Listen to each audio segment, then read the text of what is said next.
열왕기상 19장 1절에서 4절 같이 읽겠습니다. 아합이 엘리야가 행한 모든 일과 그가 어떻게 모든 선지자를 칼로 죽였는지를 이세벨에게 말하니 이세벨이 사신을 엘리야에게 보내어 이르되 내가 내일 이맘때에는 반드시 내 생명을 저 사람들 중 한 사람의 생명과 같게 하리라.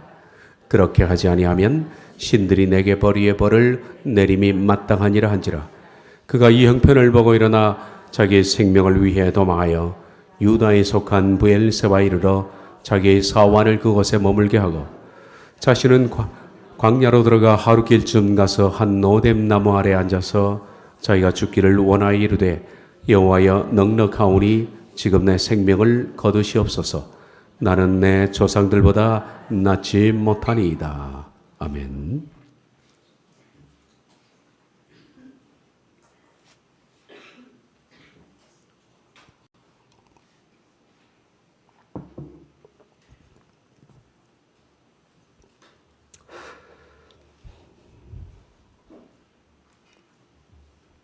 아마 이 엄마만큼 불행한 삶을 산 엄마도 별로 없을 것 같습니다. 자녀들 중에 한 아이만 장애아가 되어도 인생이 참 힘들고 고달프겠죠. 그런데 여자는 8명의 자녀를 두었는데 그 중에 7명이 장애아였습니다. 참 이런 기구한 인생도 별로 없을 것 같습니다. 셋은 청각장애자였고 둘은 시각장애자였습니다. 그리고 하나는 정신지체 장애자였습니다. 정말 이것은 말도 안 되는 상황인데 그런 중에 여인이 또 임신을 하게 됩니다. 원치 않는 임신이지만은 9번째입니다. 그런데 이 여자가 9번째 임신을 했을 당시에 그녀는 매독에 걸린 상태였습니다. 남편이 매춘부에게서 옮겨온 병이었습니다. 매독을 앓고 있었기 때문에 이 여자가 9번째 자녀를 낳게 되면 그 아이도 장애아가 될 확률이 굉장히 높은 그런 상태였습니다. 만약에 이런 상황에 처한 사람이 여러분 가까운 주변에 있다면, 여러분 친구라면 여러분 뭐라고 그에게 대답을 해주겠습니까? 나으라 할까요? 아니면 낙태하라고 할까요? 물론 우리는 그리스도인이기 때문에 낙태하라는 말은 못할 겁니다. 그러나 선뜻 출생에 대해서 축복해 줄 수 있는, 나으라고 말할 수 있는 그런 용기도 별로 없을 것이라고 생각됩니다. 생명이 하나님으로부터 왔다라는 사실을 모르는 사람에게는 이런 상황에서 쉽게 낙태라는 결정을 하게 될 겁니다. 그러나 그녀는 신앙이 있었습니다. 하나님을 신실하게 믿는 여자였습니다. 그래서 낙태하지 않기로 결정을 했습니다. 장애아를 출생해도 마찬가지로 그렇게 키우리라 그렇게 생각하고 9번째 자녀를 출생했는데 아들이었습니다. 만약에 그녀가 이 아이를 매독이라는 질병 때문에 낙태하기로 결정을 했다면 어떻게 됐을까? 여러분들은 이 세상에서 베토벤을 보지 못했을 겁니다. 루드비 반 베토벤은 그렇게 해서 출생을 한 사람이었습니다. 그녀의 신앙 때문에, 엄마의 신앙 때문에. 신앙하는 사람들은 소망합니다. 그래서 신앙하는 사람들 가운데에는 항상 소망이라는 것이 꿈틀댄다라는 겁니다. 그래서 믿음과 소망과 사랑은 한단어다. 고전 13장 13절의 말씀에 그렇게 말씀했습니다. 믿음이라는 것은 3가지 얼굴을 가지고 있는데 믿음의 다른 얼굴은 사랑이고 또 하나의 얼굴은 소망입니다. 하나님을 믿는 사람에게는 사랑이 있어야 합니다. 반드시. 사랑이라는 얼굴을 갖고 있지 않는 믿음은 잘못된 믿음입니다. 그래서 믿음이 아닙니다. 논리에 불과한 겁니다. 그러므로 믿는 사람에게는 사랑이 있어야 합니다. 그리고 두 번째, 믿는 사람에게는 또 다른 페이스, 그것은 소망이 있는 겁니다. 믿는 사람들은 그래 소망합니다. 2003년도로 기억합니다. 그때 현대그룹의 정몽원 회장이 53세의 나이로 빌딩에서 떨어져 자살했습니다. 그때 그번에 연결식이 있었는데 신문에 기록된 그 내용을 제가 생생히 기억하고 있습니다. 거기에는 이런 기사가 실려 있었습니다. 현대그룹의 비운의 후계자 정몽원 현대 아산 이사회 회장이 많은 국민들의 애도 속에 평화롭게 영면했다. 생전의 고인은 온갖 고초를 겪으면서도 남북 경협사업에 맺은 새로운 한반도 시대를 연 선구자로 평가를 받았으나 선친 정주영 명예회장의 평생 소원이었던 통일조국을 끝내보지 못한 채 갑작스럽게 생을 마쳐 안타까움을 토했다. 정 회장의 연결식은 8일 오전 8시 서울 풍납동 아산병원 동관 잔디광장에서 2,000명의 조문객들이 참석한 가운데 엄숙한 분위기에서 시작됐다. 이날 연결식은 쇼팽의 장송 행진곡과 베토벤의 영웅교향곡 2악장이 울려 퍼지는 가운데 고인에 대한 묵념, 양력보고, 고인 영상물 상영, 추모사, 조전 소개, 호나 및 분향순으로 진행됐다. 저는 이 기사를 읽으면서 참 아이러니를 느꼈습니다. 왜냐하면 정몽원 회장의 연결식에서 연주된 곡이 베토벤의 곡이었기 때문입니다. 영웅교향곡. 앞서 말했던 것처럼 베토벤과 정몽원은 절대로 일치된 삶을 살 수 없는 평행성과 같은 사람이었는데 정몽원 회장이 베토벤을 좋아했다는 것은 참 이상한 일입니다. 한 사람은 절망 속에서 태어나서 꽃을 피웠고 한 사람은 화려한 출생을 했지만은 비참한 자살로 생을 마감했는데 그의 연결식장에서 전혀 어울리지 않는 베토벤의 영웅교향곡이 연주되었다는 것은 제가 신문을 보면서 비시 웃었습니다. 참 아이러니하는구나. 믿음의 사람은 소망합니다. 소망은 그래서 믿음의 다른 이름입니다. 믿는 사람들은 반드시 내 속에 꿈틀거리는 소망을 증명해 내어야 합니다. 그러지 않으면 믿음은 논리입니다. 믿음은 책상에서만 존재하는 책에 불과합니다. 믿음은 책상 밖을 튀어나와서 삶의 현장 속에서 그것도 고초스러운 삶 속에서 소망으로 증명이 되어야 한다는 겁니다. 사랑으로 증명되어야 되는 것처럼 소망으로 증명되어야 합니다. 그래서 신앙은 소망의 다른 이름입니다. 신앙하는 사람들은 다 그 속에 뭐가 있느냐? 설렘이 있습니다. 신앙하는 사람들은 그 속에 어떤 상황을 만나더라도 선하신 하나님께 인생의 궁극적 목표를 두기 때문에 어려움에 직면해도 항상 마음속에는 설렘이 존재한다는 겁니다. 가슴 두근거림. 내게 닥친 현실만 직시하는 것이 아니라 저 미래에 하나님께서 나를 부르신 그 목표점을 바라볼 때 고달픈 인생 가운데에서 마음에 설렘을 갖고 있는 것이 그리스도인들의 믿음입니다. 그런데 그런 신앙이라는 것은 하루아침에 쉽게 만들어지는 것은 결코 아닙니다. 믿음과 소망과 사랑이 이 세 가지가 삼위일체된 그것이 바로 믿음인데 이 삼위일체된 믿음을 갖고 있다는 것은 하루아침에 될 일은 아닙니다. 우리가 신앙 고백을 하게 되면 그 순간 믿음이라는 것이 시작됩니다. 그런데 그 믿음은 마치 뭐가 똑같으냐면 갓 태어난 어린아이와 똑같습니다. 불완전하고 그리고 약합니다. 아이가 막 갓 출생을 하면 얼마나 약합니까? 어디 부러질 것 같고 조그만 손을 봐주지 않더라도 자라지 못할 것 같고 먹여줘야 되고 입혀줘야 되고 그리고 하루 종일 돌봐줘야 합니다. 자랄 때까지. 신앙도 마찬가지입니다. 어느 순간 우리가 성경을 10번 읽었다고 갑자기 신앙인이 되는 것은 아닙니다.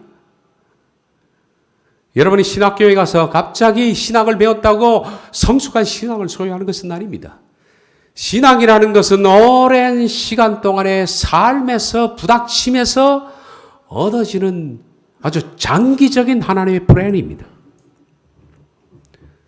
신앙은 아이처럼 태어나서 어른처럼 성숙할 때까지 수많은 보살핌과 수많은 사건과 수많은 어려움에 직면하면서 그러면서 자라게 됩니다.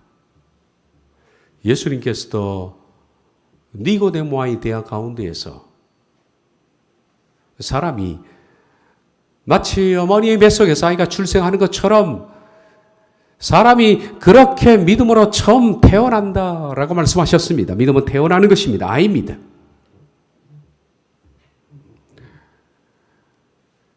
이 아이가 어른이 되는 과정에서 수많은 아이들은 성장통이라는 것을 경험하게 됩니다.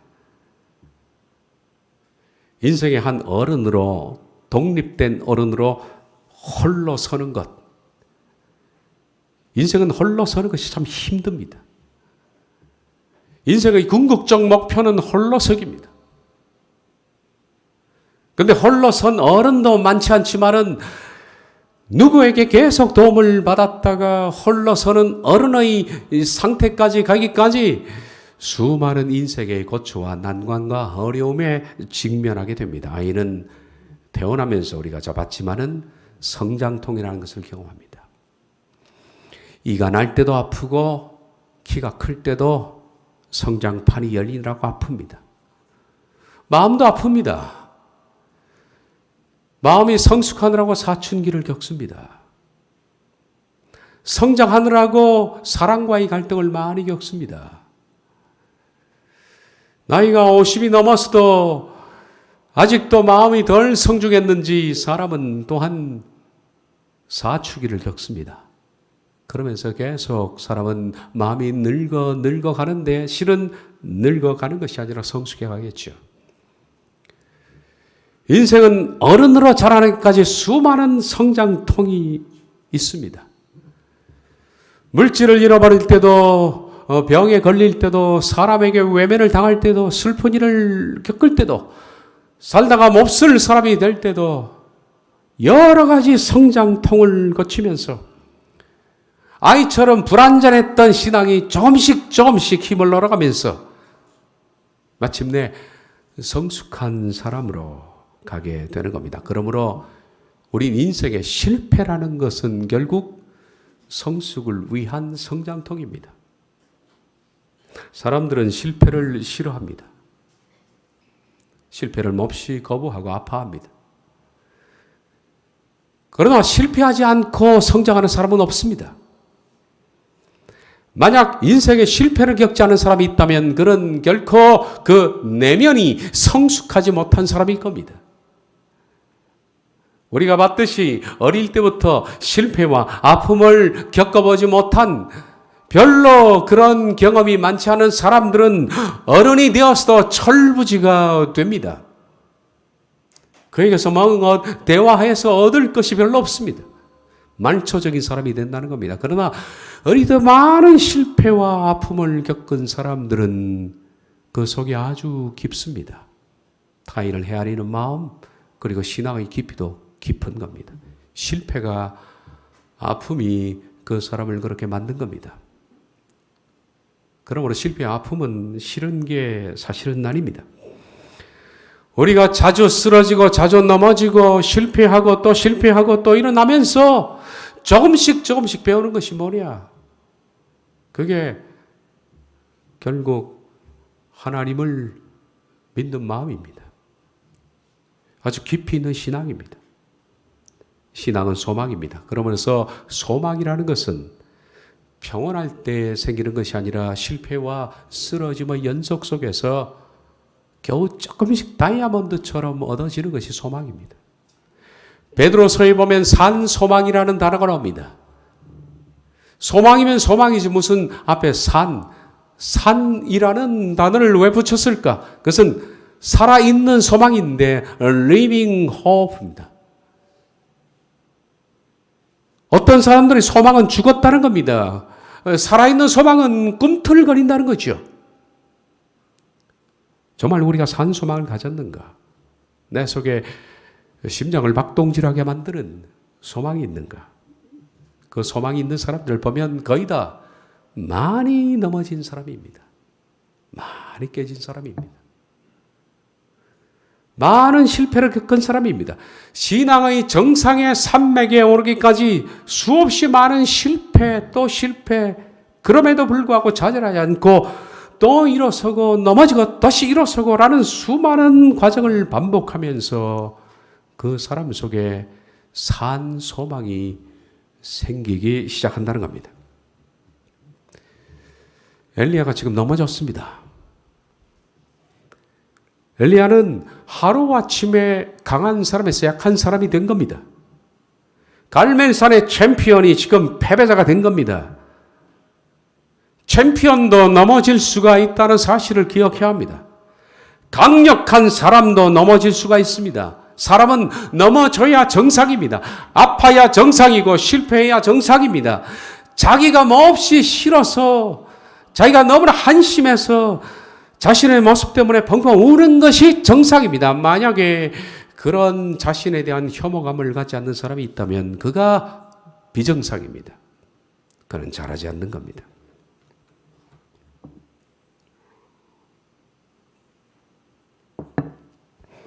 열왕기상 19장 2절. 그러자 이세벨은 엘리야에게 심부름꾼을 보내어 말하였다.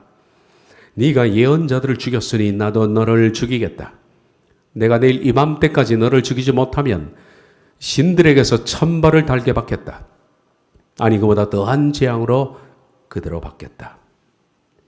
이 표독스러운 말, 이 말을 그가 이 형편을 보고 일어나 자기의 생명을 위해 도망하여 유다에 속한 브엘사바에 이르러 자기의 사환을 그곳에 머물게 하고 자기 자신은 광야로 들어가 하루길쯤 가서 한 노뎀 나무 아래 앉아서 자기가 죽기를 원하여 이르되 여호와여 넉넉하오니 지금 내 생명을 거두시옵소서. 나는 내 조상들보다 낫지 못하니이다.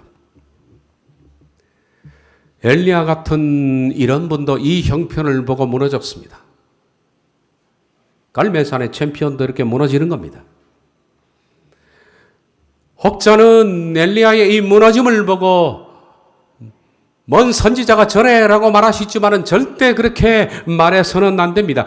그도 무너질 수가 있고, 아니 무너져야 합니다. 수많은 사람들은 자기가 신앙생활 하는 가운데 무너집니다. 무너져야 합니다.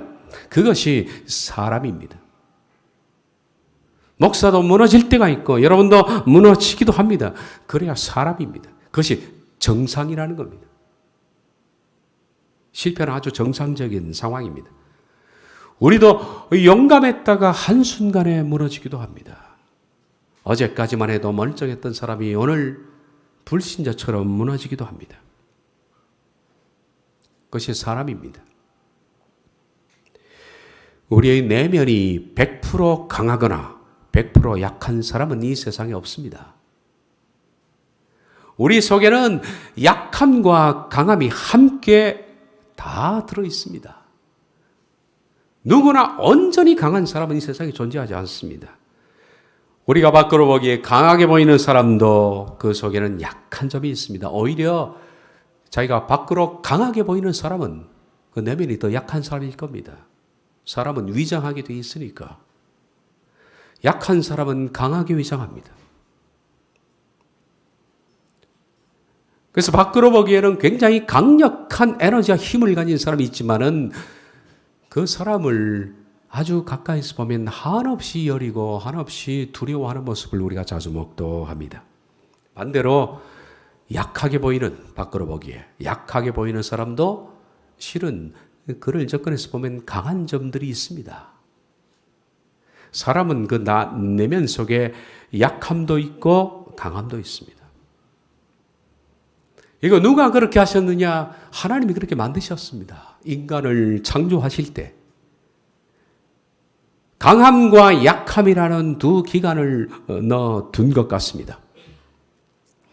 이 강함과 약함이 어우러져서 사람은 사람됨의 길을 가는데 마치 뭐가 똑같으냐면 신경에 있어서 교감신경과 부교감신경이 우리 몸속에 같이 있기 때문에 몸의 밸런스를 유지하는 것과 똑같은 겁니다. 교감신경은 뭔가를 촉진합니다.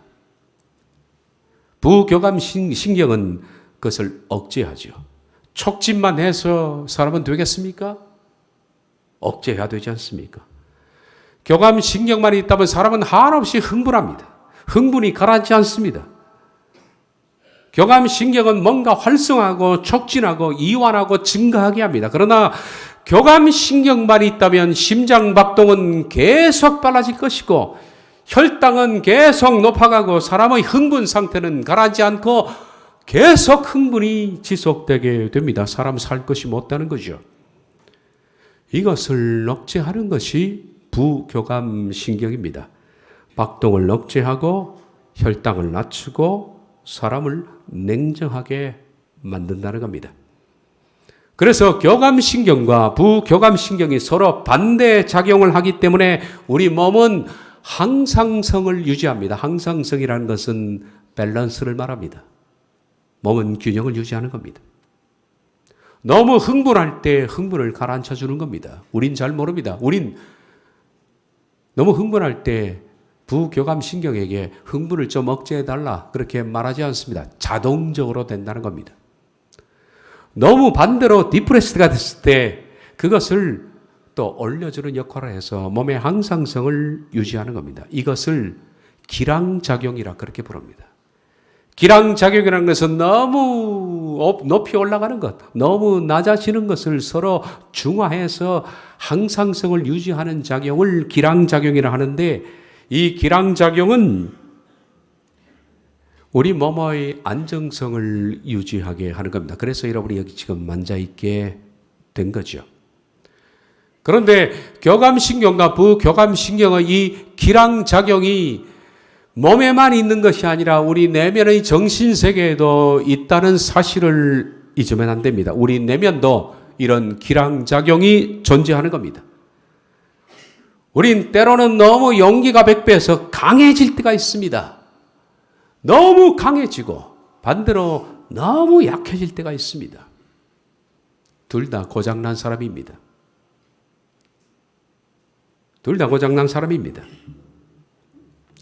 어떤 때는 너무 강해서 그 사람이 어떤 누구의 얘기도 듣지 않고 너무 교만하고 너무 끝까지 올라가는 사람이 있는데 그 사람은 아주 위험한 사람입니다.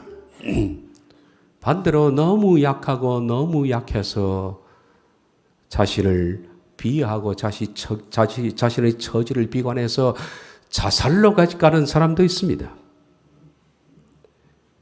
만약에 이것이 기량작용이 없다면 사람 무너지게 돼 있죠. 그런데 우리가 스스로 이 감정의 내면이 조절하기 때문에 우리가 너무 강해질 때 사람은 자기도 모르게 불안과 두려움이 생기는 겁니다. 혹시 여러분이 이유 없이 내 마음속에 불안과 두려움이 엄습한다면 너무 강하게 살지 않았나 하는 것을 한번 돌아보십시오. 강한 사람에게는 항상 불안과 두려움이 엄습합니다. 반대로 약한 사람에게는 기량작용으로 우리의 몸이 스스로 조절해 줍니다. 위로하고 격려하고 그리고 용기를 줍니다. 너는 할 수 있어. 너는 괜찮아. 편안함을 줍니다. 이게 우리 몸이 스스로 하는 겁니다. 우리 정신세계 하나님이 그렇게 만드신 겁니다. 이것이 신의 섭리라 그렇게 부릅니다. 종종 기량작용 때문에 너무 강한 사람을 반대로 두려움과 초조함을 줄 때, 또 반대로 너무 약한 사람을 용기와 격려를 줄 때, 어느 순간에는 두렵고 어느 순간에는 너무 또 용기 백배하고, 이것이 심리적으로 불안한 것이 아닌가 하지만은 그것은 몸의 항상성을 유지하기 위한 하나님의 역사인 것으로 생각됩니다. 그래야 컨트롤이 되는 거죠. 사람이 너무 강하면 못 씁니다. 못 씁니다. 사람이 너무 강해서 너무 강하면 그 사람이 부러집니다. 너무 강한 사람은 아나무인입니다. 사람을 우습게 봅니다. 그리고 너무 강한 사람은 무례합니다. 교만하고 독선적이고 독단적인 사람이 됩니다. 이런 상태가 계속되면 그런 신앙조차도 이룰 수가 있는 겁니다. 강한 사람은 못 쓴 사람입니다. 그러나 반대로 너무 약해도 못 쓰는 겁니다. 지나친 자기 비하, 자기 열등감, 자기 멸시, 너무 낮은 자존감, 이것도 못 쓰는 겁니다. 이 상태가 계속되면 이것도 신앙이 설 자리가 없는 겁니다. 여기서 바로 우리 몸, 우리 정신 세계는 스스로 기량작용을 하는 겁니다. 너무 강할 때 두려움과 불안을 주고 너무 약할 때 스스로 위로하고 용기를 줍니다. 그런데 이 기량작용이 잘 안 될 때가 있습니다. 한계를 초월할 때. 스스로 컨트롤이 안 될 때. 그럴 때가 있지 않습니까? 분명히 너무 사람이 강하고 계속 강한데 꺾여야 할 시점에 꺾이지 않고 계속 강하게 나가는 사람이 있습니다. 아주 레드 사인이 들어온 거죠. 위험한 겁니다. 저렇게 나가면 안 될 텐데. 저렇게 나가면 주변 사람이 다 떠날 텐데. 저렇게 계속 강하게 나가면 결국 너무나 많은 것을 잃게 될 텐데. 그런데 브레이크 없이 계속 강하게 질주하는 사람을 봅니다. 그럴 때 저러다가 깨지지, 저러다가 무너지지 하는 염려가 듭니다.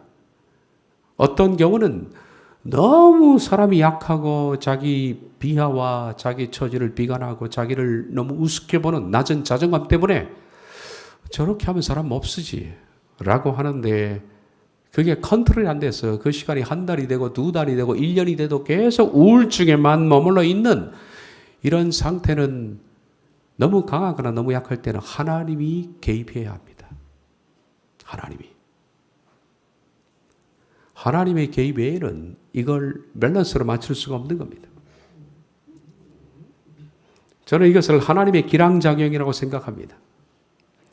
그래서 너무나 강한 사람을 하나님이 다루실 때 그 강함을 하나님이 하루아침에 꺾을 수가 있다는 겁니다. 너무 약한 사람을 다루실 때 하나님은 그를 위로하고 격려도 하십니다. 왜 이렇게 말을 길게 했느냐? 엘리야가 그 처지이기 때문입니다. 엘리야는 예전에는 참 약했던 사람입니다. 기억하십니까? 엘리야는 정말 약했던 사람입니다. 엘리야는 스스로 굉장히 낮은 자존감, 자기 처지를 그렇게 자신하지 않는 원래 내면이 굉장히 약한 사람이었습니다. 하나님이 그를 디셉에서 부르신 것처럼 이 디셉 촌놈 엘리야는 순박했고 두려움이 많은 사람이었습니다. 그의 내면에는 강함보다 실은 약함이 많은 사람이었습니다. 우리들이 언제 이것을 받느냐? 오바댜라는 사람을 통해서 그를 확인한 바가 있었습니다. 오바댜도 정말 약한 사람이었습니다. 그런데 그는 밖으로 굉장히 강하게 비친 사람이었죠.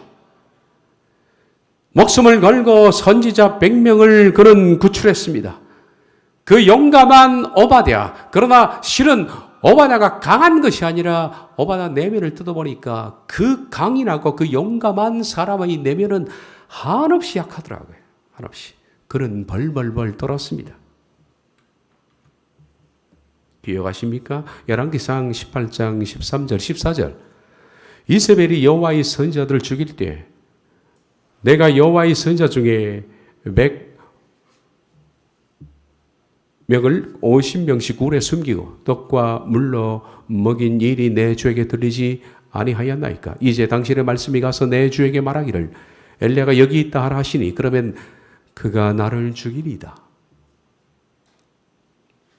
목숨을 걸고 100명을 숨겨준 이 오바댜가 실은 내면을 보니까 죽을까 봐 벌벌 떠는 사람이었다. 벌벌 떠는 사람이었습니다. 종종 밖으로 강인한, 그래서 최고의 리더가 된 사람들, 불굴의 정신을 가지고 앞을 이끄는 사람들, 이런 사람들이 내면에 보면 죽을까봐 벌벌 떠는 사람이 많이 있습니다. 그런데 우리가 이 오바댜를 보면서 제가 이런 설교를 한 적이 있죠.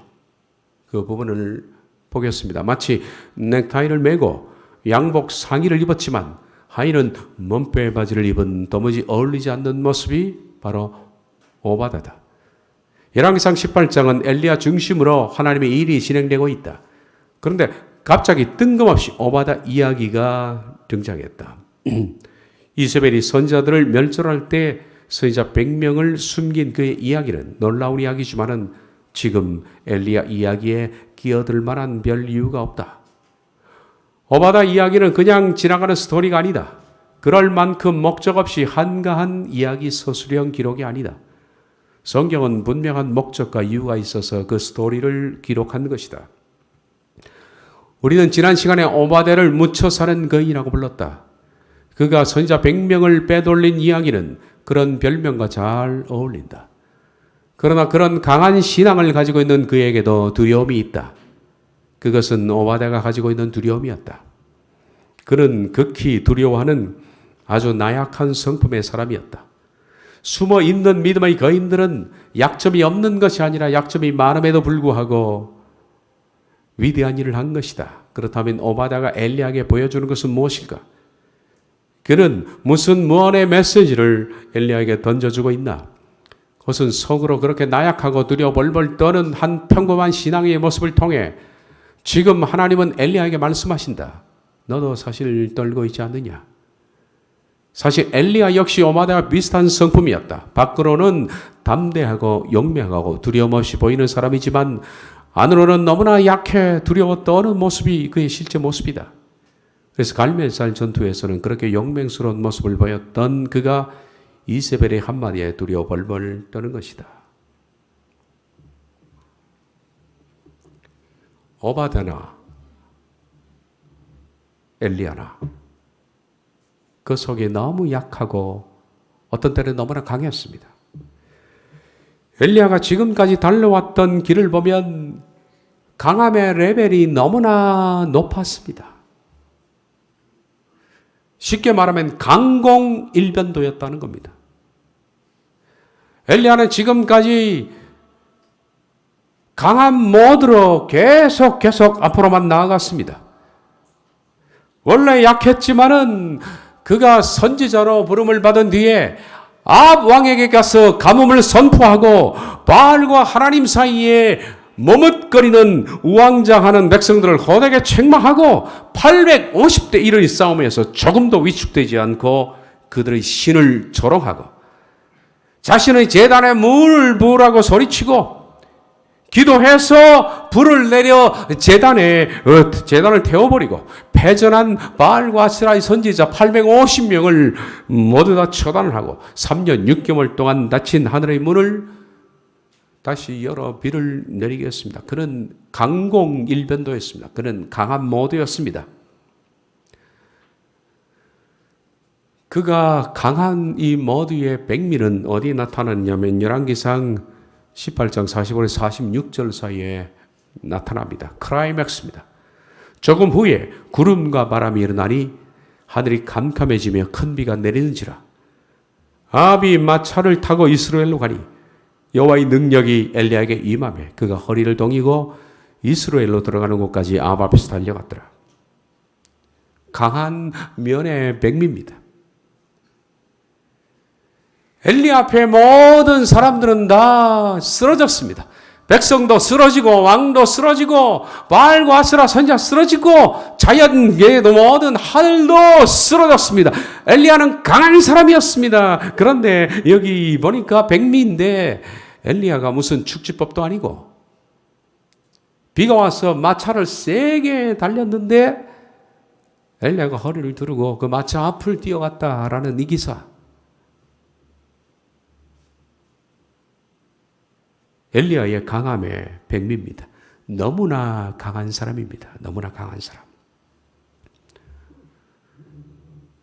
사람들은 열왕기상 방금 이 말씀 18장 45절 46절 사이의 말씀을 읽으면서 엘리야를 닮고 싶어하는 마음이 있는지 모르겠습니다만은 저는 이 말씀을 예전에 읽으면서 이런 생각을 해봤습니다. 참 위험하다. 참 위험하다.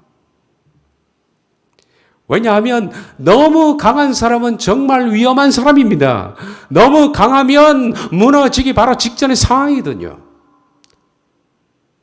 강한 쇠는 부러집니다. 구부러지지 않습니다. 하루아침에 뚝 부러지는 겁니다. 마찬가지로 너무 강한 사람은 부러지기 쉬운 그런 상태입니다. 너무 강한 사람이 계속 강하게 나갈 때 하나님은 그를 갑작스럽게 부러뜨릴 수가 있다는 점을 기억해야 합니다. 강공일변도의 삶을 산다는 것은 위험한 겁니다. 이 말씀을 보면서 엘리야가 너무 강하다. 사람이 이렇게 강하고 자기가 모든 것을 알고 모든 걸 할 수 있고 모든 능력을 구사하고 할 때 사람은 하나님보다 머리 꼭대기에 앉거든요. 보통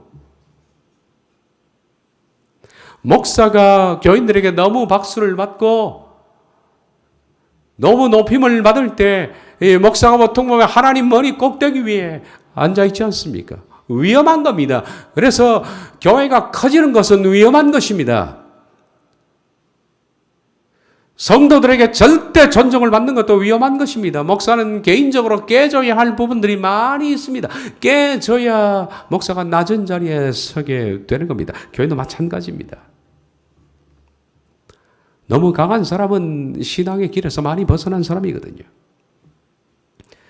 우리는 오히려 이 말씀 뒤에 나타나는 다음의 말씀에 안도의 한숨을 쉽니다. 아합이 엘리야가 행한 모든 일과 그가 어떻게 모든 선지자를 칼로 죽였는지를 이세벨에게 말하니 이세벨이 사신을 엘리야에게 보내어 이르되 내가 내일 이맘때에는 반드시 네 생명을 저 사람들 중 한 사람의 생명과 같게 하리라. 그렇게 하지 아니하면 신들이 내게 벌이의 벌을 내림이 마땅한지라. 그가 이 형편을 보고 일어나 자기 생명을 위해 도망하여 유다에 속한 브엘사바에 이르러 자기의 사환을 그곳에 머물게 하고 자기 자신은 광야로 들어가 하루 길쯤 가서 한 로뎀 나무 아래에 앉아서 자기가 죽기를 원하여 이르되 여호와여 넉넉하오니 지금 내 생명을 거두시옵소서. 나는 내 조상들보다 낫지 못하니이다. 참 잘됐다라는 생각이 듭니다. 참 잘됐다. 만약에 열왕기상 18장 상황처럼 엘리야가 계속 그런 식으로 나갔다면 엘리야는 하나님보다 더 우위에 있을 겁니다. 하나님을 믿은 것이 아니라 하나님을 조종하는 거죠. 잘된 겁니다. 이것이 정말 잘된 겁니다.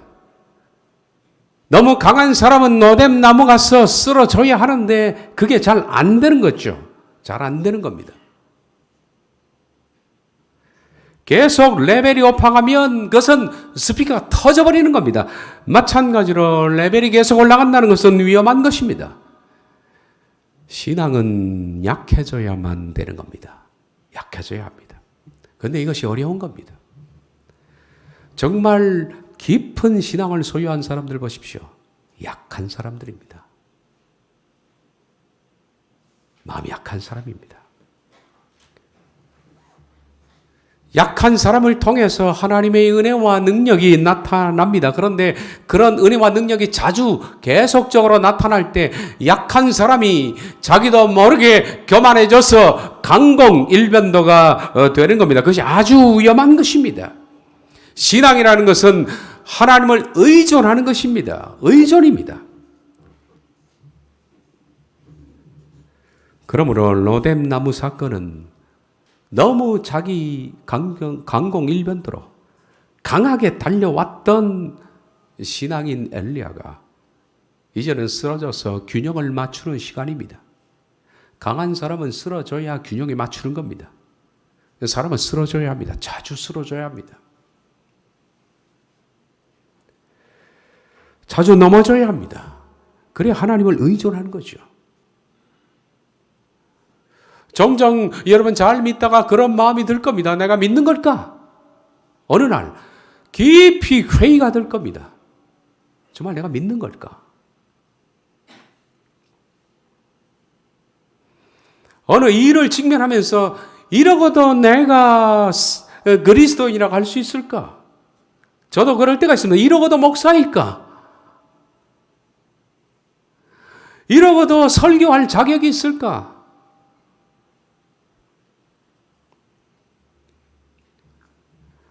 이런 일들이 사람들은 없었으면 좋겠다라고 생각합니까? 아닙니다. 있어야 합니다. 있어야 합니다. 그러지 않으면 사람이 사람 되지가 않는 겁니다. 그리스도인들은 종종 넘어지고 쓰러지면서 그 밑바닥 로뎀 나무 밑에 가서 울면서 비로소 하나님을 또 의존해서 일어나고, 그러다가 또 자기도 모르게 강함의 레벨이 올라가면 또 로뎀 나무가 쓰러지고, 이런 과정을 반복하면서 신앙은 튀어나온 것들이 다듬어지게 되어 있는 겁니다. 로뎀 나무는 절대적으로 그뿐만 아니라 우리 삶 속에도 필요한 것이다 라는 겁니다. 그러므로 좌절과 낙심 속에서 내가 이러고도 믿는 사람일까 라고 쓰러졌을 때, 여러분들은 이런 과정은 필요한 것이야 라고 받아들이라는 겁니다. 필요한 것입니다. 그래야 됩니다. 그리고 정정 쓰러져 있는 사람을 당신이 그러고도 권사야 장로야 그러지 말고, 그러기 때문에 쓰러지는 겁니다. 쓰러진 것을 우리가 축하해 줘야 됩니다. 쓰러져서 영영 일어나지 못하는 것은 비참한 일이지만, 다시 일어나기 위해서 쓰러지는 것은 정말 귀중한 영적 자산입니다. 사도 바울은 이런 말을 한 적이 있습니다. 여러 계시를 받은 것이 지극히 크므로 너무 자만하지 않게 하시려고 내 육체에 가시고 사탄의 사자를 주셨으니, 이 나를 쳐서 너무 자만하지 않게 하려 하심이라. 이것이 내게서 떠나가기 위하여 내가 3번 주께 간구하였더니 나에게 이르시기를 네 은혜가 내게 족하도다. 이는 내 능력이 약한 데서 온전하여 짐이라 하신지라. 그러므로 도리어 크게 기뻐함으로 나의 여러 약한 것들에 대하여 자랑하리니 이는 그리스도의 능력이 내게 머물게 하려 함이라. 사람은 이래야 신앙이 정상입니다. 신앙하는 사람들이 너무나 완강하고 고집이 세고 너무나 강하면 그건 바른 길을 가는 것이 아닙니다. 그건 절벽을 향해 걸어가는 것과 똑같은 겁니다. 신앙은 약해야 정상입니다. 그래서 신앙은 항상 하나님을 붙들고 있어야만 정상이라는 겁니다. 신앙은 의존이기 때문입니다. 신앙은 의존입니다. 하나님께 매어 달림입니다. 그러나 강한 사람은 매어 달리지 않습니다. 약해야 매어 달리는 거지요. 지금까지 엘리야는 너무나 강했습니다. 말씀드린 것처럼 아방에게 가문을 선포한 때부터 시작해서 마차를 그가 앞에서 달렸던 때까지 너무나 강공일변도의 사람이었는데, 그는 잊어버린 것이 있다. 하나님이 그를 약하게 하기 위해서 그릿 시냇가에서 사르밧에서 형편없이 낮춘 그 시절, 왜 낮췄겠습니까? 약함을 배우는 겁니다. 사르밧에서 그는 한 끼 양식도 하나님이 공급해줘야 먹을 수 있는 그런 약함. 사르밧도 마찬가지로 그런 약해서 하나님을 의존했던 신앙인, 하나님이 현장에 불러서 그를 선지자의 직무를 맡기시니까 그에게 하나님의 권능이 막 드러나기 시작하고, 그랬더니 그리시네가와 사르밧에서 배웠던 의존 신앙이 너무나 강한 일들이 드러남으로 말미암아 그가 서서히 잊어버린 겁니다. 잊어버리고 그는 강인한 사람이 됐고 하나님을 의존하는 믿음이 점점 희미해져 갔다라고 볼 수 있는 겁니다. 그래서 갈멜산의 챔피언은 화려한 챔피언 벨트를 두른 채 자기도 모르는 사이에 하나님을 의존하지 않고 자기의 강함을 밀고 나갔던 사람이 된 겁니다. 그러므로 우리들은 하나님께서 우리를 기량작용하실 때 은혜로 받아들여야 한다라는 겁니다. 우리들은 냉온탕을 오가면서 신은 신앙을 배우는 겁니다. 신앙이라는 것은 냉탕에만 있는 것도 아니고 온탕에만 있는 것도 아닙니다. 냉온탕을 왔다 갔다 하는 겁니다. 어떤 때는 용기 백배 하다가 하루아침에 이건 믿는 것도 아니야 라고 할 정도로 침체가 되어야 합니다. 어떤 때는 내 속에 믿음이라는 흔적을 발견도 못하는 불신자와 같은 비참한 상태로 떨어져서 펑펑 울어야 한다는 겁니다. 그런 상황에서 넘어지고 다시 일어나고 넘어지고 또 일어나면서 이걸 수없이 반복하면서 우리들은 내면 속에서 서서히 강한 믿음, 올바른 믿음, 하나님을 의존하는 믿음이 생겨나기 시작한다는 겁니다. 새해가 되면서 여러분들 약함 때문에 쓰러진 사람이 있습니까? 좌절하지 마십시오. 그게 사람입니다. 그래야 됩니다. 여러분 제게 물어보십시오. 저는 안 그러나? 저도 그럽니다. 어떤 땐 제가 목사가 아닌 것처럼 보일 때가 많이 있습니다. 이러고도 목사인가 싶을 때가 있는 겁니다. 그러나 중요한 것은 그걸 믿고 일어서는 겁니다. 넘어져도 또 일어서는 겁니다. 오랜 시간을 거치면서 제가 배운 게 뭐니 하면 넘어져도 실망하지 않을게 언젠가는 일어나겠지. 주일날 설교하고 월요일 날은 완전히 디프레스 돼서 그냥 바닥에 쓰러질 때가 있습니다. 저는 제 자신의 그런 모습을 보면서 그래 너 조금 있으면 회복될 거야. 주기가 짧아지고 그리고 쓰러졌다가 자주 일어나는 그런 과정을 이제는 편안하게 목도하고 용납할 수 있는 상황이 된 겁니다. 좌절하지 마시기를 바랍니다. 힘을 얻으시고 그리고 또한 너무나 강공일변도록 강하게 나가는 사람들은 여러분 꺾여야 합니다. 신앙은 강한 게 아닙니다. 신앙은 약한 겁니다. 기도하겠습니다.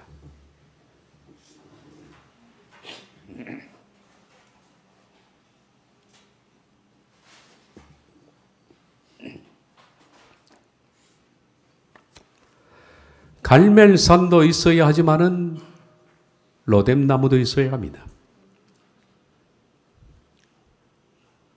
신앙은 갈멜산과 로뎀나무를 왔다 갔다 하면서 만들어지는 위대한 하나님의 작품이십니다.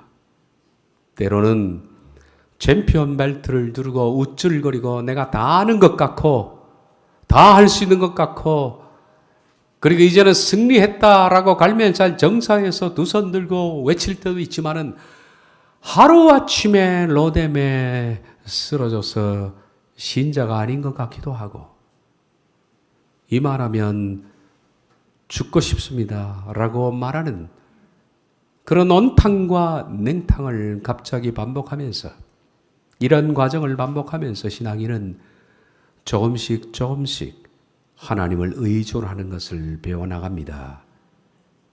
새해에도 많이 쓰러질 겁니다.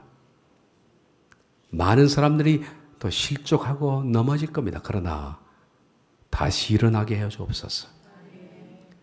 일어나야 됩니다. 그리고 너무 강인한 사람들은 자기 자신의 약함을 배우기를 원합니다. 스스로 되지 않는다면 하나님 그를 학습시켜 주시어서 약함의 소중함을 배우게 해 주옵소서. 예수님의 이름으로 기도하옵나이다. 아멘.